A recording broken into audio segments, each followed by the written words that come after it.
Space missions are meticulously planned. To ensure that nothing goes awry, the crew and those on the ground account for everything that enters and exits the craft. But there are few stowaways. They can't control the bacteria that astronauts bring with them. Though undetectable to the naked eye, these tiny organisms have the potential to wreak havoc on both human health and the functioning of a spacecraft, and scientists are beginning to understand the effects the bugs can have on long-term space missions, including ones that could take us to Mars. Humans have billions of bacteria living on their bodies at any given time, including the microbes in our guts and on our skin. But the presence is nothing to scoff at or kill off before a trip to space. Our microbiomes, the term for our collective conglomerate of bacteria and other bugs, are vital to human health.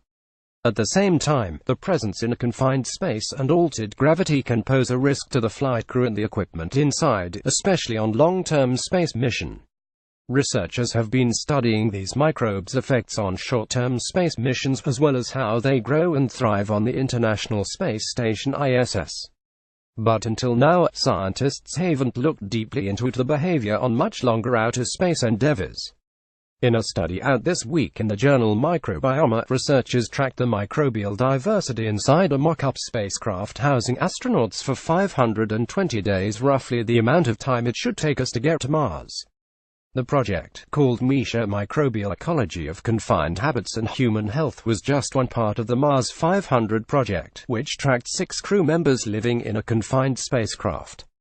The astronauts conducted science experiments, prepared and ate meals, and cleaned the cabin as they would during a real mission.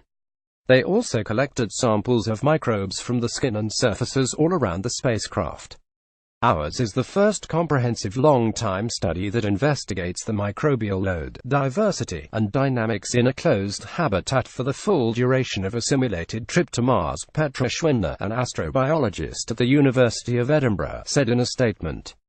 The researchers found that over the entire duration, the number of bacteria stayed within acceptable microbial limits set for the ISS.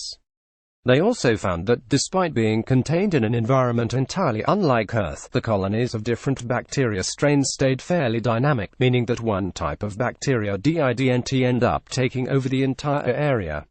However, they also found that the diversity of microbes decreased over time, meaning that there were fewer species at the end of the 520-day test mission than at the start. More from space. The last finding is incredibly important. In general, microbes are most beneficial when they come in a diverse, evenly mixed bunch. For example, Streptococcus bacteria are present all over the human body, especially inside the nose.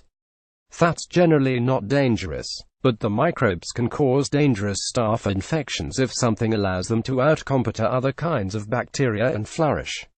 One of the biggest concerns on long-term space missions or any multi-day trip to space is that in a very confined space, bacteria might grow in ways that could turn infectious. And no one wants a staph infection while they're floating in a tin can. The researchers also note that spaceflight conditions, being confined in one particular area, stress, and altered physical conditions like microgravity, for example, can all affect the human immune system. They can even cause an increased reactivation of latent viral infections, potentially making the human crew more susceptible to infections, the authors write. And humans aren't the only ones at risk. Bacteria can grow uncontrollably on the surfaces and inside certain equipment on the spacecraft, too. When this happens, the little bugs can form biofilms, thin, microscopic layers of bacteria that stubbornly stick to the surfaces. Once the growth gets going, it can actually cause damage to some kinds of metal equipment. According to the authors, such instances have been reported on historic space missions and on the ISS. There's still a lot to learn about how our tiniest travelers will adapt to space travel. It's likely that long-term spaceflight will require some kind of intervention, or at least close microbial monitoring, to keep things from getting out of hand. The goal, the researchers say, is to avoid any surprises.